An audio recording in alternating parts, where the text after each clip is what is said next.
आज आपको मैं एक साथ 2 एग्ज़ाम्पल्स पूछने वाली हूँ। सबसे पहला एग्ज़ाम्पल ये है कि एक व्यक्ति है जो कि बहुत गरीब है, उसके पास इतने पैसे नहीं हैं कि वो अपने खिलाफ़ हो रहे अन्याय के लिए वाद दायर कर सके, यानी कि सूट दायर कर सके, तो वो क्या करेगा? और दूसरा है कि एक धोबी है जिसके पास ढेर सारे कपड़े ड्राई क्लीन करने के लिए आए और कुछ दिन बाद 2 से 3 लोग आ गए उस कपड़े पे दावा ठोकने के लिए कि ये कपड़ा हमारा है। तो ऐसे में धोबी क्या करेगा? वो कपड़े वो किसको देगा? दोनों ही कंडीशंस में जवाब क्या होगा आपको नीचे कमेंट करके बताना है। Hello students, welcome back to my class. और आज की क्लास है सीपीसी की यूनिट 4 की क्लास और एक साथ हम 2 क्वेश्चंस डील करने वाले हैं। दोनों एक दूसरे से थोड़ा बहुत इंटरकनेक्टेड हैं और एग्जाम में पूछा भी साथ में ही जाता है, इसलिए हम आंसर भी इसका साथ में करेंगे, लीगल लैंग्वेज और अपनी लैंग्वेज में फैक्ट डाटा केस लॉ के साथ, और आंसर का फॉर्मेट तैयार करेंगे जो कि मेरी क्लास का सबसे बेस्ट पॉइंट होता है। तो आपको सिर्फ इस ऑडियो क्लास को ध्यान से सुनना है। तो जो पहला क्वेश्चन है वो है स्यूट बाय इंडिजेंट पर्सन, मतलब कि अंकिंचनवाद की शर्तों की व्याख्या करिए। ऐसे वादों को दायर करने की प्रक्रिया क्या है? मतलब निर्धन व्यक्ति जो है वो किस तरह से वाद दायर कर सकता है। तो इसमें सबसे पहले आपको ये समझना होगा कि निर्धन व्यक्ति है कौन। ये कैसे पता चलेगा? तो सीपीसी में ये बोला गया है कि अकिंचन व्यक्ति या निर्धन व्यक्ति जिसके पास इतना पैसा नहीं है कि वो वाद की विषय वस्तु या संपत्ति के संबंध में वाद पत्र दायर कर सके और प्रिस्क्राइब्ड शुल्क दे सके, ऐसा व्यक्ति निर्धन कहलाएगा। जो निर्धारित शुल्क नहीं दे पा रहा है, लेकिन चूंकि भारत में कानून व्यवस्था सबके लिए समान है और कानून की नज़र में सभी समान है, इसलिए किसी को भी उसके स्टेटस के हिसाब से न्याय पाने से वंचित ना होना पड़े, इसके लिए सीपीसी में कुछ प्रतिबंध और कुछ अधिकार दिए गए हैं ऐसे लोगों को। और बस इसके लिए न्यायालय की पूर्व अनुमति होना जरूरी है। और इसका प्रावधान कहाँ है? सीपीसी के आदेश 33 में इसका प्रावधान है। ये एक फैक्ट है। अब सबसे पहले सवाल कि निर्धन कौन है, इसका कैसे वो होगा? तो इसके लिए सबसे पहले ये देखना होगा कि उसके पास पर्याप्त साधन नहीं है कि वो वाद या वाद पत्र दायर कर सके और शुल्क दे सके, इसलिए उसको कुछ छूट देनी चाहिए। दूसरा, जहां ऐसा कोई शुल्क निर्धारित नहीं है वहां 1,000 रुपये के मूल्य की ऐसी संपत्ति का हकदार नहीं है जो अज्ञप्ति के निष्पादन में कुर्की से छूट प्राप्त करे और वाद की विषय वस्तु से भिन्न संपत्ति है। यह आदेश 33 में दिया गया है। तो बेसिकली एक व्यक्ति निर्धन है या नहीं है, ये निर्धारित करने के लिए न्यायालय देखती है कि ऐसी संपत्ति तो नहीं है उसके पास, ऐसा कोई दो जो वो छुपा रहा हो, तभी वो न्यायालय उसके आवेदन पर निर्णय देगी। इसमें एक केस है चायामणि त्रिपाठी बनाम धर्मानंदा पंडा का केस है, जिसमें निर्धन व्यक्ति के रूप में वाद लाने के लिए एक आवेदन दिया गया और पाया गया कि जो प्रार्थी के पास न्यायालय फीस देने के लिए पर्याप्त साधन है, वहां उड़ीसा उच्च न्यायालय ने यह निर्धारित किया कि आवेदन के पक्के तौर पर खारिज नहीं किया जाना चाहिए। न्यायालय को चाहिए कि वो आवेदन कर्ता की सुनवाई को मौका दे और न्यायालय का फीस अदा करने का भी मतलब अब जब पता चल गया है कि वो निर्धन नहीं है तो उसके वाद को खारिज नहीं करिए, आप हियरिंग करिए और वो फीस दे, क्योंकि वो फीस अदा कर सकता है। इसलिए हियरिंग में करने के बाद उसको फीस अदा करने का भी अवसर दिया जाए और उसको बताया जाए कि हमें ये पता चल चुका है कि आप निर्धन नहीं हो।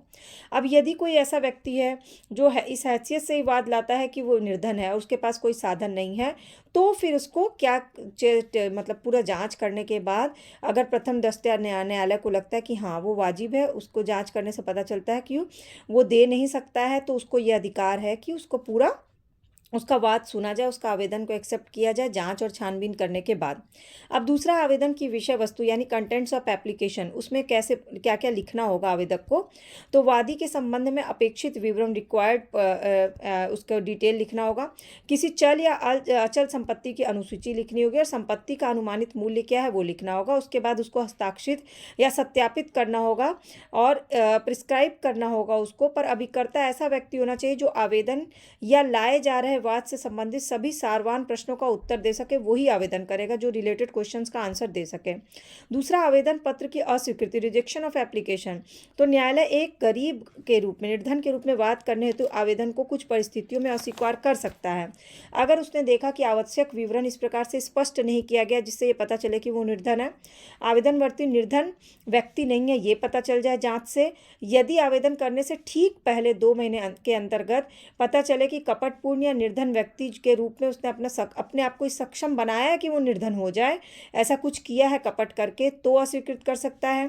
यदि आवेदन में वाद हेतु प्रदर्शित नहीं किया गया है, यदि आवेदन ने प्रस्तावित वाद की निर्णय वस्तु में ऐसा कोई करार किया है कि किसी अन्य व्यक्ति को इससे हित हो रहा है, आपस में कुछ मिली भगत हो, तो और यदि उसके आवेदन के अंतर्गत निर्धनता से प्रदर्शित होता है कि वाद जो है वो इन्फोर्स किया गया है मतलब किसी पे किसी दबाव के कारण, और मुकदमेबाजी करने का मेंटेनेंस उसको किसी से इसके बदले मिलने वाला है, तो ये कैंसिल हो सकता है। अब इसके बाद आता है आवेदन पर निर्णय करने की प्रक्रिया, procedure for deciding the application. तो निर्धन के रूप में वाद लाने हेतु आवेदन करने के पश्चात न्यायालय निर्धनता को साबित करने हेतु साक्ष्य प्रस्तुत करने हेतु कोई तिथि निर्धारित करेगा, जिसके 10 दिन पूर्व सूचना विरोधी पक्षकार और सरकारी वकील को दे दी जाएगी, और उस तिथि को जो सुविधा अनुसार न्यायालय पक्षकारों द्वारा प्रस्तुत किए गए साक्ष्य पर प्रश्न पूछेगा। न्यायालय आवेदक और उसके अभिकर्ता को भी इस विषय में प्रश्न पूछेगा, और न्यायालय पक्षकारों के तर्कों को सुनेगा, और यदि आवेदन स्वीकार कर लिया गया तो पंजीकृत किया जाएगा और आवेदक को ही प्लेंट के समझा जाएगा, वाद पत्र समझा जाएगा। जो उसने आवेदन दिया वही उसका वाद पत्र बन जाएगा, और उसको नंबर्ड और रजिस्टर्ड किया जाएगा। और इसके बाद किसी भी प्रकार का शुल्क देने का दायित्व अब उसको नहीं होगा, क्योंकि प्रूफ हो गया कि वो निर्धन है और उसके आवेदन को वाद के रूप में स्वीकार कर लिया गया। तो न्यायालय द्वारा एक उसको वकील दिया जाएगा, नियुक्त किया जाएगा। इससे क्या होगा, निर्धन व्यक्ति का आवेदन स्वीकृत होने के पश्चात भी वो कभी कभी अयोग्य घोषित हो सकता है, यदि वादी वाद के दौरान तंग करने वाले या अनुचित आचरण का दोषी पाया गया। यदि ये लगता है कि वाद के साधन ऐसे हैं कि निर्धन व्यक्ति के रूप में उसे अनुमति नहीं दी जानी चाहिए, यदि वादी ने विषय वस्तु से संबंधित ऐसा करार किया है जिससे किसी अन्य को फायदा हो रहा है, तो पता चल जाता है कि वो निर्धन व्यक्ति नहीं है लेकिन वो कपट कर रहा है, तो उसका आवेदन जो है वो कैंसिल हो सकता है। लेकिन अगर वो सच में निर्धन है और ये साबित हो जाता है तो उसको प्लेंटी मान लिया जाता है, उसके आवेदन को वाद पत्र मान लिया जाता है, और उसके बाद उस पर सुनवाई होती है। और इस तरह से भारत में जो न्याय व्यवस्था है जो सभी के लिए समान है, वो प्रूफ हो जाता है कि चाहे निर्धन हो चाहे बस आपको ये स्टेप फॉलो करना है, और उसके बाद आपका जो वाद है वो कोर्ट में पहुंच जाता है और आपके केस की हियरिंग होती है, और आपको सुनवाई के दौरान आपको जजमेंट मिल जाता है। अब हम रुक करते हैं दूसरे क्वेश्चन की तरफ। दूसरा क्वेश्चन है अंतराभिवाची वाद क्या है और इस वाद को कब और कैसे प्रस्तुत किया जाएगा। What is interpleaded suit and when and how it is instituted, और क्या प्रोसीड्यूर है। तो सबसे पहले अंतराभिवाची वाद को समझना होगा। अब सपोज करिए मैंने आपको जो स्टार्टिंग में एक केस बताया कि एक धोबी है, उसके पास ढेर सारे कपड़े ड्राई क्लीन करने के लिए गए, और अगले कुछ दिन बाद 3 लोग उस पर आ गए अपना दावा ठोकने के लिए कि ये कपड़े तो हमने दिए थे। अब धोबी को पता नहीं है कि इसका असली मालिक कौन है, तो धोबी ऐसे में क्या करेगा।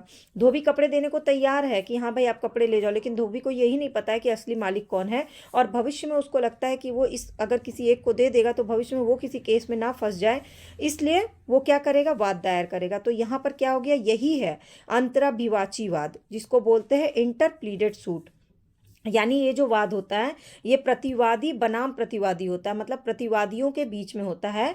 और ये कहाँ दिया गया है, हमारे सीपीसी के धारा 88 में दिया गया है, और आदेश नंबर है 35। ये आप नोट डाउन कर लीजिएगा। इसमें क्या होता है कि जब एक ही प्रॉपर्टी के एक से अधिक मालिक हो जाते हैं, मतलब 2 लोग आ जाते हैं, 3 लोग आ जाते हैं, तो जो वादी है जिसके पास वो प्रॉपर्टी है वो सूट फाइल कर सकता है, क्योंकि उसको पता ही नहीं कि असली मालिक कौन है और वो कंफ्यूज है। इसमें अपना वादी का कोई हित नहीं होता, जैसे कि वो धोबी, उसका कोई हित नहीं है, वो भविष्य में किसी प्रॉब्लम में नहीं फंसना चाहता है, इसीलिए वो सूट फाइल कर रहा है कि उसको बस जानना कि असली मालिक कौन है। तो बेसिकली इसमें उसका कोई हित नहीं है। इसमें तीसरा पक्ष से संबंधित कोई विवाद है ही नहीं। यहाँ पे विवाद जो भी होता है वो ऋण से होता है, पैसे से होता है, संपत्ति से होता है, चाहे वो चल या अचल संपत्ति हो। जैसे किसी के पास किसी का जो है कुछ ज्वेलरी रखा हुआ है, और कोई थर्ड पर्सन आकर के बोल रहा है कि ये ज्वेलरी तो मेरी है, एंड माई एक्स के पास जो है कुछ सामान रखा है, और वाई और जेड दोनों आ रहे हैं और दोनों बोल रहे हैं कि ये जो सामान है ये हमारा है, लेकिन एक्स को ये पता ही नहीं कि ये सामान किसका है। तो वो क्या करेगा, वो देने को तो तैयार है, लेकिन उसको पता नहीं कि मालिक कौन है, और भविष्य में किसी केस में ना फंसे इसके लिए, क्योंकि ये संपत्ति का मैटर है और विवाद ऋण पैसा या संपत्ति से जुड़ा हुआ है, और 2 या 2 से अधिक व्यक्ति इसमें इन्वॉल्व हैं, तो वो क्या करेगा, सूट फाइल कर देगा। तो ये क्या हो गया, ये हो गया इंटरप्लीडेड सूट। तो अब आप समझ गए कहाँ कौन सी धारा और कौन सा आदेश है।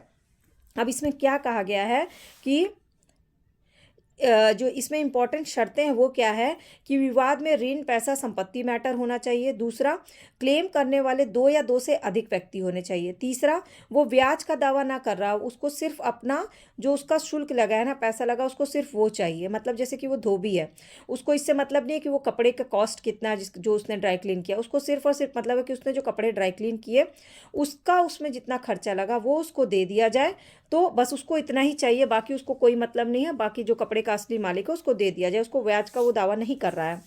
चौथा, वादी तैयार है संपत्ति को देने के लिए, लेकिन संपत्ति का असली मालिक उसको नहीं पता, इसलिए वो वाद दायर कर रहा है। और पांचवा, उसको केस के निर्णय आने तक रुकना होगा, जब तक कि केस का निर्णय न आए उस सामान को उसको अपने पास रखना होगा। इसमें एक केस है, इंश्योरेंस कंपनी का है, नेशनल इंश्योरेंस कंपनी बनाम धीरेन्द्र बनर्जी का केस है। और इसी एग्जाम्पल के तौर पर मैंने आपको समझाया है कि उसको सिर्फ अपने लॉस्ट जो उसका खर्चा हुआ उससे मतलब है और किसी चीज़ से मतलब नहीं है। अब अगला क्वेश्चन बनता है कि सूट की प्रक्रिया क्या होगी। तो ये ऑर्डर 35 में उसका सूट का प्रक्रिया दिया हुआ है कि वादी का विवाद में कोई दिलचस्पी नहीं है, उसको भविष्य में किसी मैटर में नहीं फंसना है, सिर्फ उसको अपना खर्चा चाहिए। तो उसने दोनों प्रतिवादी के अलग अलग दावे पर कोई मिली भगत अगत नहीं है तो वाद दायर कर ले। तो जो व्यवहार प्रक्रिया संहिता के आदेश 35 उसमें कहा गया है कि अंतराविवाची वाद के लिए प्रस्तुत किए गए वाद में वादी अन्य बातों के अतिरिक्त ये भी कहेंगे कि वादी व्यय के अतिरिक्त किसी हित का दावा नहीं करते, उनको सिर्फ अपना खर्चा और शुल्क चाहिए। प्रतिवादियों द्वारा कथित दावे अलग कथित होंगे और ये कथन व्यक्त किया जाएगा कि वादी और प्रतिवादियों के बीच किसी प्रकार का आपस में कुछ भी मिली भगत नहीं है। तो इसमें एक अनिवार्यता और भी है कि जो ये वाद है उसमें प्रतिवादियों में से कोई वादी पर ऐसे वाद की विषय वस्तु के संबंध में वाद चल रहा है तो वहाँ वह न्यायालय जिसमें कि वादी के विरुद्ध वाद लंबित है उस न्यायालय द्वारा जब तक कोई निर्णय ना आ जाए उसको रुकना पड़ेगा। तो इस तरह से आपको समझ में आ गया होगा कि अंतराविवाची वाद में क्या क्या व्यवस्था की गई है, कैसे स्टेप बाय स्टेप करते हैं। और बेसिकली अंतर क्या है इसमें कि इसमें दो लोग नहीं होते हैं, इसमें प्रतिवादियों के बीच में आपस में वाद होता है, इसीलिए जो वादी है उसको केस दायर करना होता है। यहाँ पर एक समस्या के रूप में आप एक एग्जाम्पल भी लिख सकते हैं कि क आभूषण का बॉक्स अपने अभिकर्ता ख के पास रखता है और गौ का यह कहना है कि आभूषण को क ने उससे सदोष अभिप्राप्त किया है और वह उन्हें ख से लेने के लिए दावा करता है। तो क्या क, ख और गौ के विरुद्ध अंतर अभिवचनीय वाद दायर कर सकता है? ये एक समस्या के रूप में आप इसको डिटेल लिख सकते हो। दूसरी समस्या है अ और ब को अपने अभिकर्ता के रूप में एक गहनों का बक्सा जमा करता है। वो स को लिखता है कि उसने जो ऋण लिया है उसकी बकाये के लिए प्रतिभूति के उद्देश्य से वो गहना ब के पास है। उसके बाद और दावा करता है कि स का कर्ज चुकता हो गया है, स उसका उल्टा कहता है। तो कौन सा वाद दायर कर सकता है? यहाँ पे इन दो चीज़ों का आंसर, इस दो समस्या का समाधान आपको नीचे कमेंट सेक्शन में बताना है। अगर आपको केस समझ ना आया हो तो फिर से रिप्ले करके सुन लीजिएगा। तो मैं इंग्लिश में भी बोल देती हूँ। ए बी को अपने अभिकर्ता के रूप में एक गहने का बक्सा जमा करता है और वो सी को लिखता है कि उससे जो ऋण लिया है उसकी बकाये के लिए प्रतिभूति के उद्देश्य से वो गहना बी के पास है। अब उसके बाद ए दावा करता है कि सी का कर्ज चुकता हो गया है, सी उसका उल्टा कहता है। तो कौन वाद दाखिल कर सकता है? यहाँ पर इसमें वाद कौन दाखिल करेगा आपको ये बताना है। इस समस्या का समाधान लीगल उसमें आप क्या बताइएगा, मुझे चेक करना है कि आपको ये चीज़ें समझ में आई कि नहीं, जो मैंने आपको दो क्वेश्चन अभी डील किया है।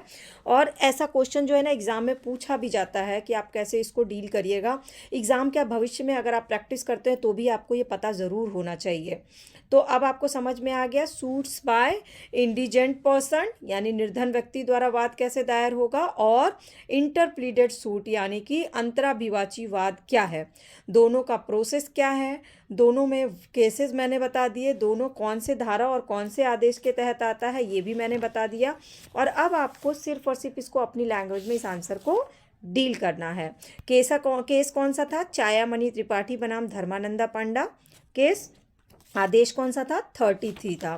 और अंतराभिवाची वाद में क्या क्या था? अंतराभिवाची वाद का आदेश नंबर 35 और इसमें कोई केस नहीं था। मैंने सिर्फ और सिर्फ एक एग्जाम्पल दे करके आपको बताया है और आपको लास्ट में एक समस्या दी है और आपको उस समस्या का सॉल्यूशन नीचे कमेंट सेक्शन में बताना है। आपको अगर मेरी क्लासेस अच्छी लगती हैं, समझ में आती हैं तो प्लीज़ सब्सक्राइब फॉलो बटन को क्लिक कर लीजिए ताकि सारी क्लासेस की अपडेट फ्री ऑफ कॉस्ट आपको मिल जाए। अगर आप लीगल क्लासेस करना चाहते हैं और बाकी की क्लासेस आपने नहीं देखी है तो चैनल को विजिट करिए, आपको सेमेस्टर 1, 2, 3 की क्लासेस मिल जाएंगी।